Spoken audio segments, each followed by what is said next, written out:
at night where I'm at. There's been a huge roundup of MS-13 gang members, which is interesting since we know there are now over 1,800 sealed indictments. Yesterday, President Trump tweeted out from his Twitter account mentioning this crackdown, and it was ignored by the media. The reason it's significant is because it coincides with these massive indictments and how the Justice Department is actually making strides in cracking down on crime. I haven't heard one word about these arrests on any news channels, and I haven't heard any of them mention the FBI raid of the cadaver clinic in Oregon, which is a huge thing. Two pretty big stories, and their focus is on the sexcapades of the Democrats and trying to drag Republican candidates into the news. The evidence against Roy Moore is pathetic and ridiculous, but the media won't let it go.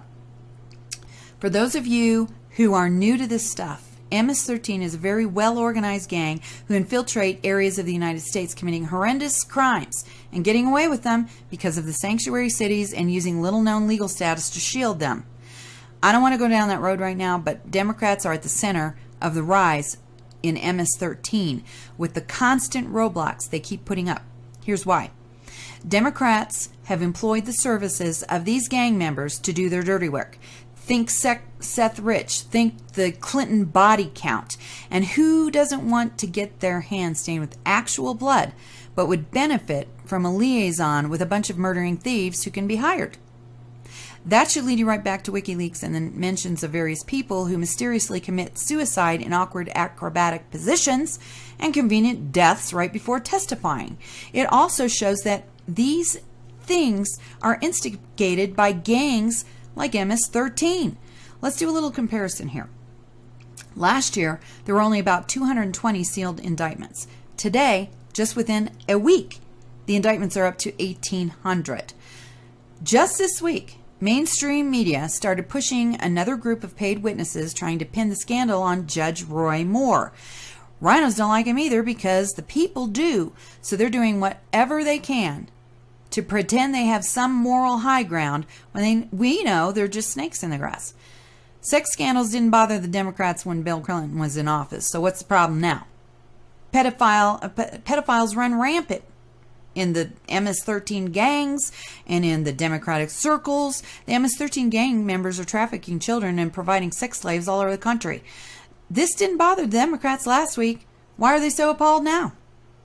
Even the pathetic Jessica Tarlov appeared on Hannity last night with Tommy Lahren and couldn't get the connection between enabling sex abusers and the sex offender.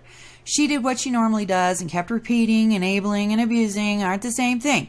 So I guess, under Jessica Tarlov, it's okay to be the lookout as long as you're not the one actually raping women and children. Under her theory, watching is fine. And so is the cover-up. It's all on the perpetrator. Wow, Jessica, you are a moron.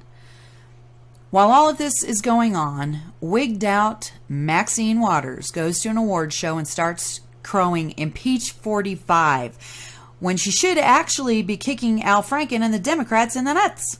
Apparently, she thinks it's okay to grab a woman, take a picture while groping her while she's sleeping, joke about it later, and then write a book about it.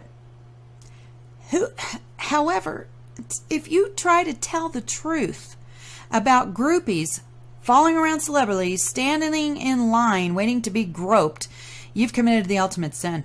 Jessica Tarlov tries to shamelessly put President Trump's name in every discussion just to jab at him while excusing the behavior of every deviant Democrat. It is so obvious. She even used the term noble when she was discussing Al Franken.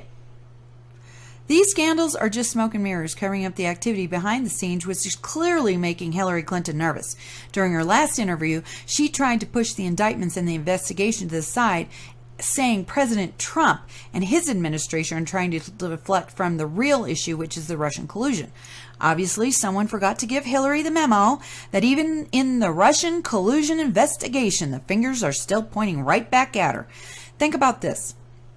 According to Q, on 4chan, MS-13 was encouraged to infiltrate the United States and got support from our own government through Trader 44, Hillary, and the CIA. These guys are involved in human trafficking and child sex trafficking, and they've been linked to the murder of children, and they're still walking around freely.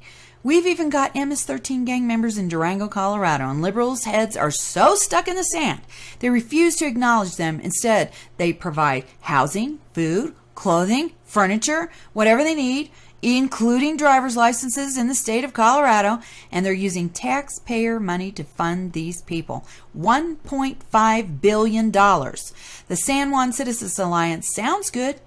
It's in Durango, but it's a cover for Trader 44's training camps where liberals are being churned out by the thousands every 6 weeks. It's a liberal army.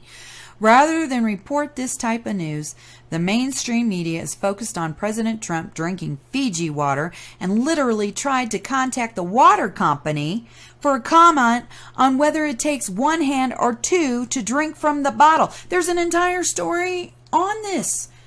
Seriously, I'm not making this up. Mark Dice just did a video about this exact story that Newsweek put out on his last video. This is what they think is news in the mainstream media. And although the mainstream media is saying Democrats are abandoning the Clinton crime family, in reality, it's just trying to get away from these indictments. They're where Hillary's in deep trouble and Trader 44 isn't far behind.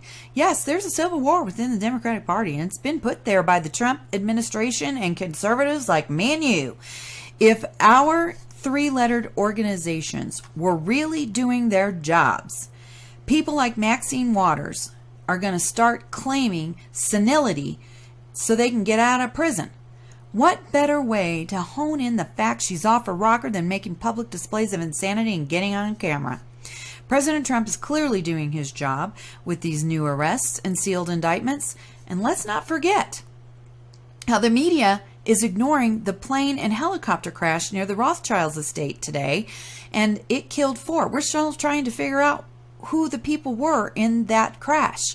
It may not be relevant to these coincidences, but it keeps happening to the Democrats and the crime families. And FYI, the Democrats are over the Clintons, and they're going to be trying to push this Gillibrand woman. They don't have anyone else to run. They're pathetic losers, and if we conservatives stick together, we'll... A Democratic senator, often named as a potential presidential contender in 2020, is taking major heat from Clinton loyalists tonight after declaring that Bill Clinton should have resigned from the presidency following the Lewinsky scandal that triggered his impeachment and other accusations of sexual misconduct. Chief Washington correspondent James Rosen tells us about the latest controversy in the politics of sexual harassment.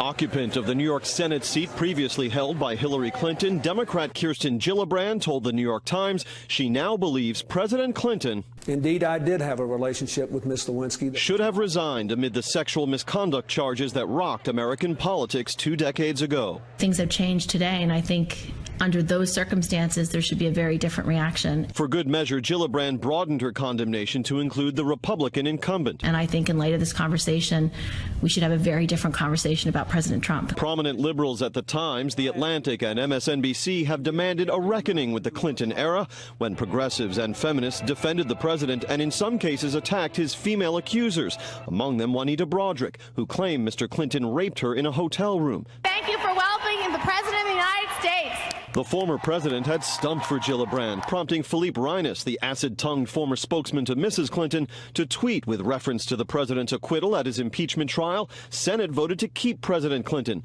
but not enough for you, Senator Gillibrand. Over 20 years, you took the Clintons' endorsements, money, and seat. Hypocrite. Interesting strategy for 2020 primaries. Best of luck. Boy, I think there's just a special place in hell for people like that. She has turned on the man who probably did more with his wife for her than anyone alive. President Truman is bright and cheery, cane and all. The historical reputations of presidents can change. Harry Truman left office with dismal approval ratings, but starting with Merle Miller's Plain Speaking in 1972 and culminating with David McCullough's Pulitzer-winning 1992 biography, the 33rd president rose steadily in public estimation. Conversely, disclosures by JFK's mistresses over several decades have somewhat tarnished his legacy. Arthur Herman is the author of a new book about the 28th president, entitled 1917, Lennon, Wilson, and the Birth of the New World Disorder. I think this is an inflection point for Bill Clinton's legacy, and I think more and more